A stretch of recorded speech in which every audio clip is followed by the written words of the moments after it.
Sahabat setia Go yang dikasihi Tuhan, Shalom. Hari ini adalah Rabu 8 Maret 2023. Kita akan bersama-sama merenungkan firman Tuhan yang diambil dari Injil Matius 20 ayat 17 sampai dengan 28.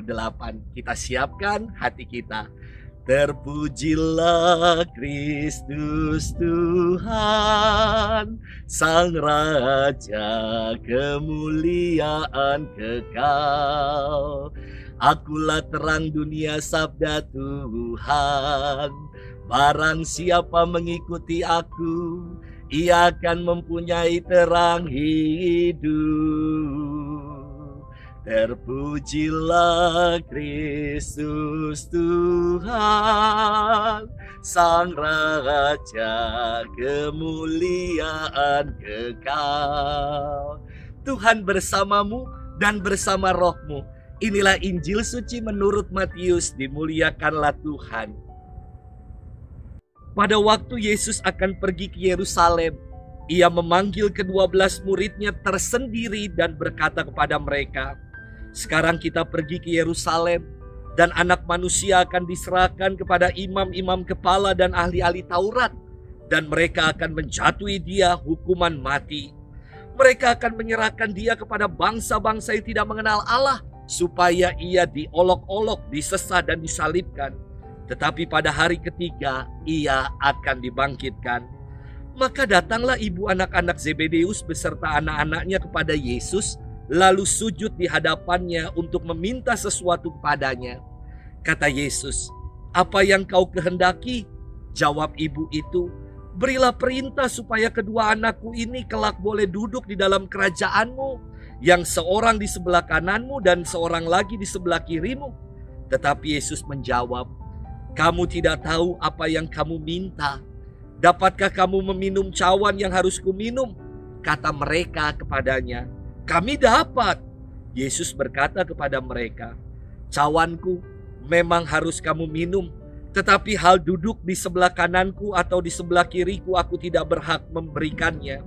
Itu akan diberikan kepada orang-orang bagi siapa Bapakku telah menyediakannya." Mendengar itu, marahlah ke-10 murid yang lain kepada kedua saudara itu.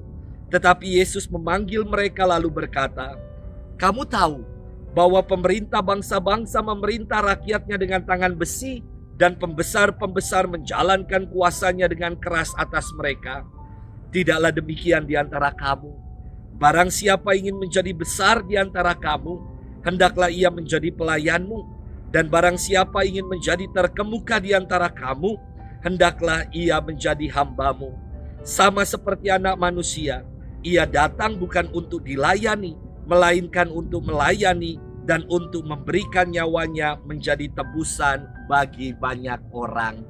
Demikianlah sabda Tuhan. Terpujilah Kristus. Sahabat setia Go yang dikasihi Tuhan, Shalom. Ada orang yang merasa keberadaannya atau eksistensinya akan diakui ketika dia eksis di media sosial. Maka semua aktivitas diberitakan, kekayaan dipamerkan, dan foto-foto makanan bertebaran dalam akunnya. Orang macam ini hanya sibuk dengan segala pencapaian diri. Mereka lupa untuk peduli dan berbela rasa kepada sesama. Sahabat setia Go yang dikasihi Tuhan, firman Tuhan hari ini berkisah tentang pemberitaan ketiga dari penderitaan Yesus. Mestinya setelah mendengar pemberitaan ini, para murid semakin menyadari maksud dari kedatangan Yesus gurunya itu. Namun ibu Zebedeus bersama anaknya, yakni Yakobus dan Yohanes, malah datang dan meminta kepada Yesus agar mereka diperkenankan duduk di dalam kerajaannya kelak. Ibu ini memohon agar anak-anaknya bisa mendampingi di sebelah kiri dan di sebelah kanan Yesus, yang berarti menjadi orang-orang kepercayaan Yesus dalam kerajaannya yang penuh tahta, bergemilang harta dan kuasa. Pemikiran ini tentu berbeda sekali dengan maksud Yesus yang dinubuatkan atas penderitaan dirinya itu.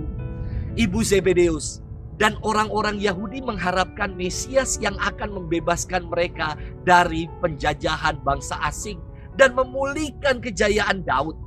Mesias bagi mereka nuansanya duniawi dan bersifat politis. Yesus justru mengubah itu. Ia ingin menyatakan bahwa maksud kedatangannya bukan untuk dilayani, melainkan untuk melayani. Dan ia mau memberikan nyawanya menjadi tebusan bagi banyak orang. Sahabat setia Gowor yang dikasihi Tuhan, kadang dalam hidup ini kita hanya berorientasi pada kepentingan-kepentingan diri saja, berupaya menjadi pribadi yang eksis dan diakui karena pencapaian-pencapaian diri semata. Pamer, suka mejeng dengan pakai barang-barang mentereng demi sebuah pengakuan. Yesus mengingatkan kita untuk tidak mencari kebesaran diri, sebab kita dipanggil untuk menjadi hamba, yakni untuk melayani sesama. Selamat bermenung, dan Tuhan memberkati kita selalu. Dalam nama Bapa dan Putra dan Roh Kudus. Amin.